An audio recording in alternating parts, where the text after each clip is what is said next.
조금 전 2부에서 더불어민주당 김종민 최고위원 연결해서 민주당이 자체 진단하고 있는 판세 이야기 들어봤는데요. 자, 지금부터는 국민의힘이 자체 진단하고 있는 판세 이야기 들어보도록 하겠습니다. 매주 화요일에 만나던 분이죠. 성일종 국민의힘 비대위원, 오늘은 이번 주에는 목요일에 만나보도록 하겠습니다. 나와 계시죠? 예, 안녕하십니까. 성일종 의원입니다. 네, 안녕하세요. 의원님 목소리는 좋으세요. 요즘 지원 유세 안 나가십니까? 예, 저도 다녀왔습니다. 예, 김종민 최고위원은 목소리가 너무 갈라졌어가지고 알겠습니다. 자, 보궐선거 승리를 확신하십니까? 선거를 어찌 확신히 할 수 있겠습니까? 이번 선거는 서울 시민과 부산 시민들의 네. 올바른 판단을 저희는 믿고 있고요. 또 선거가 치러지는 원인을 이 시민들께서 알고 계시고 예. 또 선거라고 하는 것은 심판의 성격이 있기 때문에 어디에 방점을 둬야 되는지 저는 알고 계실 거라고 생각을 합니다. 또 이 오만한 권력, 부패한 권력이었을 때 국민들이 어떻게 해왔는지 그동안 결과가 있었기 때문에 저희는 승리 확신이라기보다는 시민들의 어떻게 하실 것인지에 대해서 또 올바른 판단하실 것이다 이렇게 생각을 하고 있습니다. 네, 근데 조금 전에 김종민 최고위원은 지금 여론조사 결과하고 바닥 민심은 좀 많이 다르더라. 현장 나가서 그러니까 지원 요소에서 보니까 반응이 나쁘지가 않다 이렇게 이야기를 하던데요. 이건 어떻게 평가를 하십니까? 아무래도 여론조사라고 하는 것은 통계학적인 과학이지요. 네. 그렇기 때문에 100% 신뢰는 못하더라도 그 예. 추세는 정확하게 우리가 보조의 자료로 쓸 수 있다고 보여지고요. 지금 추세가 조금 벌어져 있기는 하지만 네. 여기에 만족하거나 이래서는 안 되고 끝까지 최선을 다하면서 겸손하게 예. 국민 마음을 얻으려고 하는 자세가 필요하다고 생각을 합니다. 알겠습니다. 이제 어찌 보면 LH로부터 이제 촉발됐던 부동산 전국화에서 치러지는 보궐선거고 이러다 보니까 이제 정권 심판 분위기가 더 커지고 있고 이게 국민의힘한테 이제 유리하게 작동하고 있는 거 아니냐 이런 이제 분석이 일반적이긴 하던데요. 근데 지금 어제 혹시 MBC 보도는 보셨습니까, 의원님? 못 봤습니다. 무슨 이야기냐면 예를 들어서 박덕흠 의원이야 먼저 국민의힘에서 탈당했던가 그렇다 치더라도 한무경 의원 있지 않습니까? 예, 저희 비례대표 의원이시죠. 예. 그래서 강원도 일대의 축구장 38개 크기의 지금 땅을 아들 명의의 어떤 그 땅까지 포함해서 소유하고 있는 것으로 지금 나왔고 대부분이 농지라는 보도가 있었는데요. 이건 어떻게 받아들이십니까? 저도 그건 처음 듣는 일인데요. 한무경 의원은 기업을 하셨거든요. 네. 그래서 그게 기업과 관련된 것들이 있는지 무슨 사업이 있는지는 한번 좀 알아봐야 되겠습니다. 아니요. 근데 어제 MBC 기자한테 해명한 걸 보니까 나중에 전원생활 즐기려고 사들인 땅이라고 그렇게 얘기를 하던데요. 그런데 예, 그러니까 제가 지금 이제 주목하는 부분은 농지라고 하는 점을 제가 이제 강조해서 질문을 드린 이유를 아마 의원님도 알고 계실 것 같은데 지금 예를 들어서 이 한 의원은 대구 경북 지역에서 사업하던 분 아닙니까? 예, 그렇습니다. 그런 분이 예를 들어서 한두 평도 아니고 어마어마한 땅을 이 농지를 보유하고 있다면 이건 좀 다르게 접근해야 되는 문제 아닌가요? 글쎄 그거는 저도 지금 처음 들어서요. 예. 좀 당혹스러운데 한번 알아봐야 되겠습니다. 만약에 이게 사실이라고 한다면 당 차원에서 어떻게 조치를 해야 된다고 생각하십니까? 당에서 아무래도 상의를 해보겠지요. 또 기업을 하셨던 분인데 아마 농업과 관련된 기업을 했는지 그것까지는 저도 잘 모르겠는데 네. 그런 것들이 법적으로 옳게 또 그 기준화에 맞춰서 했는지는 한번 따져봐야 될 거라고 생각을 합니다. 그러니까 관련 질문 하나만 더 드릴게요. 이제 농지라는 걸 강조하면서 했던 게 국민의힘에서 지금 문재인 대통령이 퇴임 후에 어떤 살게 될 사저에 대해서 농지법 위반 이런 문제를 제기를 한 바가 있지 않습니까? 국민의힘에서 이런 잣대를 가지고 만약에 접근하고 있다면 한무경 의원에 대해서 동일한 잣대를 적용해야 되는 거 아닐까요? 그러면요. 그리고 먼저 저는 우리 대통령께서 퇴임 후에 내려가실 사저에 대해서 네. 여러 가지 농지법이 위반이 됐던 부분이 있지만 제가 비대위에서도 얘기를 했지만 대통령의 안위와 관련되는 부분이 있기 때문에 그런 예. 부분들은 똑같은 잣대로 봐서는 안 된다라고 저는 얘기를 한 적이 있습니다. 그렇군요. 알겠습니다. 자, 이제 다시 보궐선거판으로 좀 돌아와서 민주당에서는 오세훈 후보의 내곡동 땅 문제를 계속 집중 제기를 하고 있고 문제의 본질은 오세훈 후보의 거짓말이다 이런 식으로 주장을 하는데 어떻게 받아들이십니까? 그 부분은 우리가 좀 정확하게 봐야 되는데요. 예. 문제의 본질은 오세훈 후보의 땅이 투기를 한 것이냐가 하나의 문제고요. 예. 두 번째 시장으로 재직하고 있었을 때의 시장의 권한을 이용을 해서 네네. 셀프 보상을 받았느냐, 땅을 포함시키게 했느냐 이거잖아요. 네.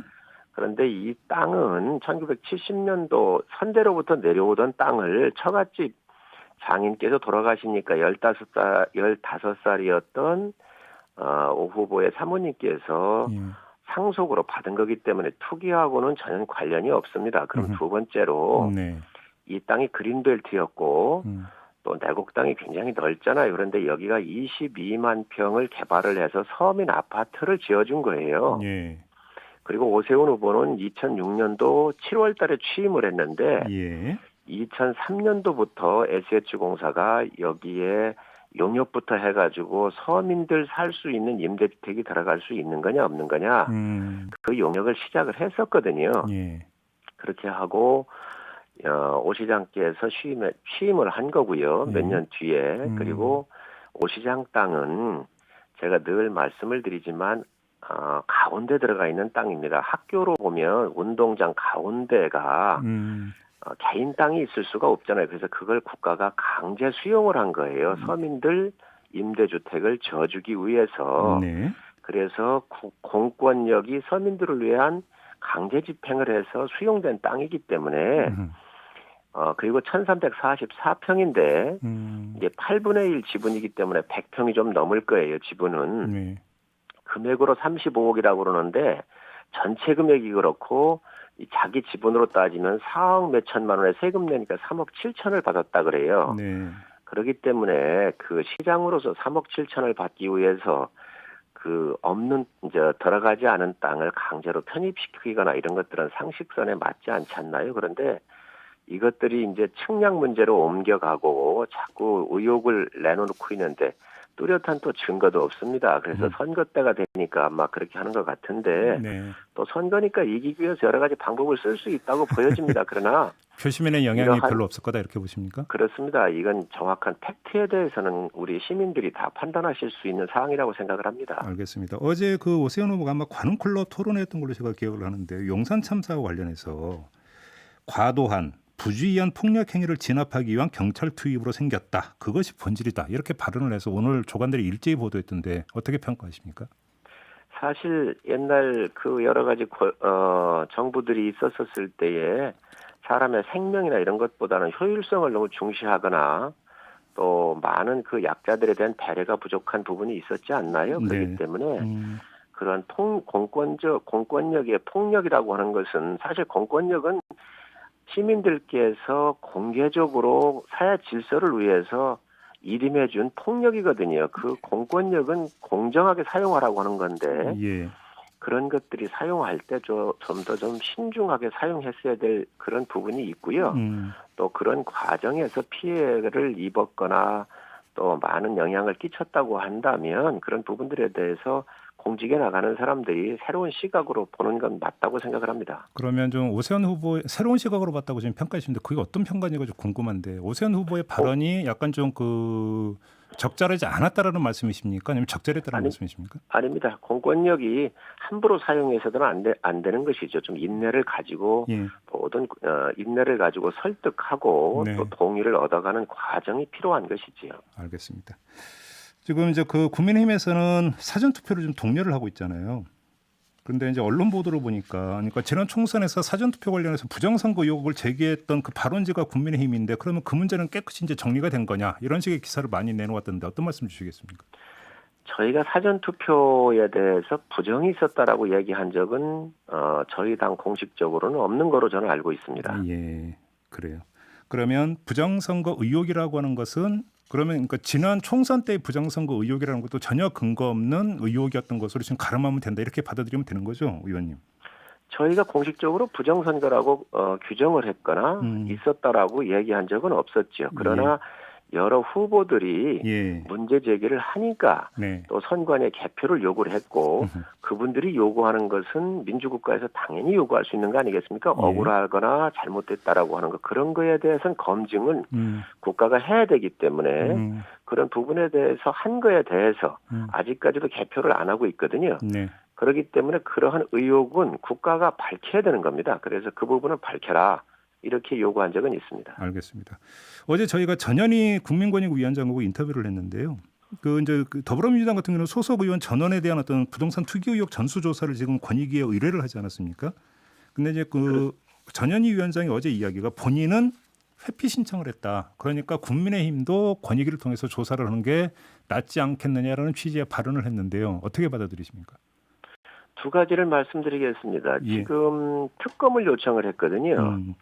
성역 없이 하자. 예. 그리고 민주당은 90일을 요청하고 있지만 이건 1년 이상 걸릴 거예요. 인원도 많이 들어가고. 그래서 그런 방법으로 가는 게 죄송합니다. 네. 그런 방법으로 가는 게 맞다고 보고요. 예. 지금 권익위에 권익위가 아니든 그 어떤 기관이든 공개적으로 객관적으로 국민들의 의혹을 풀어줄 수 있는 거라고 그러면 저는 할 수 있는 방안이라고 한다면 검토해 볼 수 있다고 생각을 합니다. 그러세요? 그러나 그러나 권익위원장이 지금 권익위의 그 업무의 증대라든지 영역을 확대하기 위해서 예. 그런 것들을 요구하고 있는 것이라고 한다면 그건 전 찬성할 수가 없습니다. 이참에 권익위의 어떤 그 위상 강화를 노리고 있는 거 아니냐 이런 말씀이십니까? 그렇습니다. 지금 이해충돌방지법도 국회에서 하고 있는데 예. 직권조사 같은 경우도 요청하고 그러더라고요. 예. 이런 이참에 권익위의 또 부처 이기주의를 위해서 자기들 권한을 행사를 강화하기 위해서 한다고 한다면 그건 바람직하지 않고요. 예. 지금 특검이라든가 검찰 조사라든가 여러 가지가 진행되고 있기 때문에 네. 그런 국가적인 틀에서 얼마든지 이 부분은 해결할 수 있다고 봅니다. 지금 의원님이 말씀하셨으니까 이해충돌 방지법에 대한 국민의힘의 입장은 지금 어떤 겁니까, 정확히? 저희는 이해충돌 방지법은 빨리 해야지요. 네. 그리고 서두르고 있고요. 예.